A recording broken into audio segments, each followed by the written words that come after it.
Love the great buttermilk biscuits. Not enough rice, honey. Attacking me. You seek God. What happened to this girl?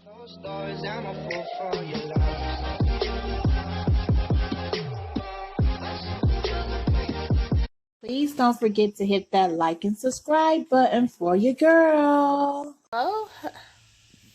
It's your girl Love the Great, and today I'm going to show you how I'm going to make some spare ribs in my Nuwave oven. So my ribs have been in the water. They have thawed out. I'm going to go ahead and rinse them off and get all the fat off the ribs, and I'll be right back. Okay, so I cut my rib in half.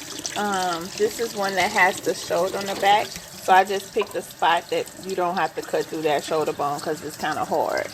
And I went ahead on and cut that up. I'm going to go ahead and get as much of this fat that I can get off. Y'all see the fat. And get all of this off the bag as much that I can. And I'll be right back. A lot of people don't get this fat off the back of their ribs, and it makes it very tough. So you need to get this off. This does not need to stay on there. Just pull it.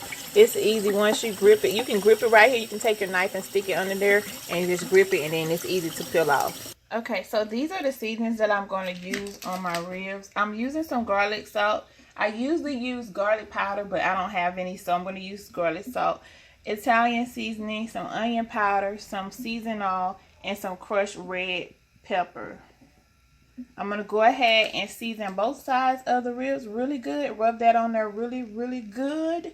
And I'll be right back. Now, depending on how spicy you like it, you might want to go a little bit not so heavy on the crushed red pepper because it will be a little spicy. Now, I went light on the garlic salt because the seasoning all has salt in it.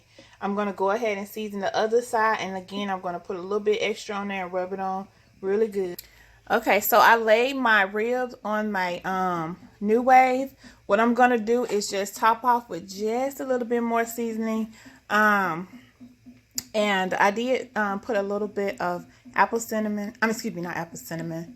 I put a little bit of apple cider vinegar on the ribs before I started putting the seasoning on. I forgot to tell y'all that part. So what I'm going to do is top off with just a little bit more seasoning. I'm going to quick start it and put it on 60 minutes, y'all.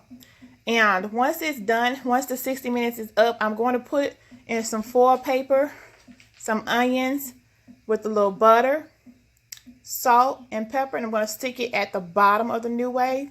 And I'm going to restart the Nuwave for about 7 or 8 minutes.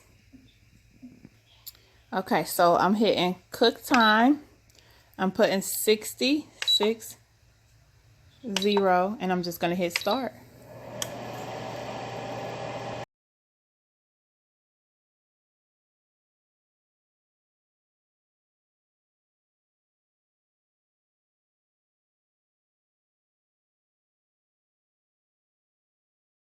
All right, y'all, so here is my ribs.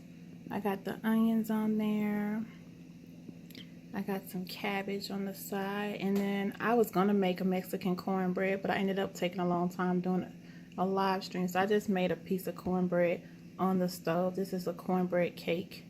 I made that on the stove. Well, you know, it's like a pancake style. Like you just mix it up and you just flip it like a pancake and everything. So this is my completed dinner. I still have a sweet potato pie that I'm pondering if I'm going to make. I may not make it until tomorrow because I ended up, like I said, taking too long doing a live stream on the other channel. But here is my ribs that were done in the Nuwave oven.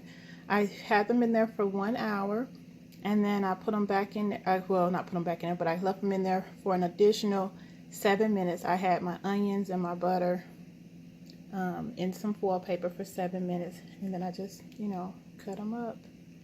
Everything looks delicious, y'all. All right, it's your girl Lovely the Great. I'll talk to y'all later. Bye. Closed doors, I'm a fool for your love.